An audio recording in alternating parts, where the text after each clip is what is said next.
At Timberline Lodge are increasing. Fox 12's Leah Kamanah joins us now in studio to explain why and what this means for this year's ski season. Good morning.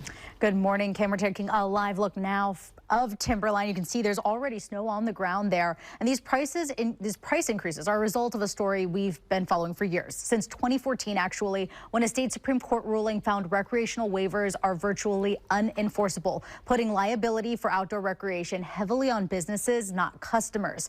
There have been pushes several times over the years for liability reform, including this past spring, but none have been successful. And due to that, this summer, one of the last two insurance providers pulled out of the state of Oregon, leaving just one insurer for ski areas, including Timberline Lodge. In a post on Facebook, Timberline Lodge shared it was notified this summer its insurance carrier was leaving the state effective October 1st. And while they were able to secure coverage for this coming ski season, it's at a, quote, extraordinarily high cost, saying its liability insurance premium increased by 166%, putting this year's deductible 10 times higher than last year's. In the post, Timberline Lodge said, quote, "These changes create unsustainable financial pressure. We are absorbing as much of this cost as possible, but cannot shoulder all of it. This is not the fault of our recreational insurance carriers, many of which have already been forced to leave the state." So what does this mean for you? Well, Timberline Lodge says guests will see increases in peak time lift ticket pricing,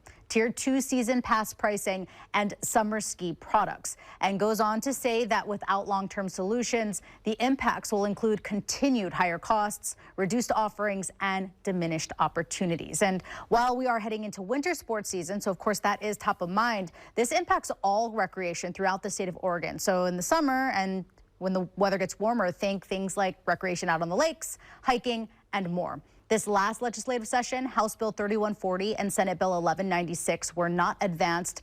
Both look to reform the state's recreational liability system. Reporting in studio, Leah Kamanah. Good day, Oregon.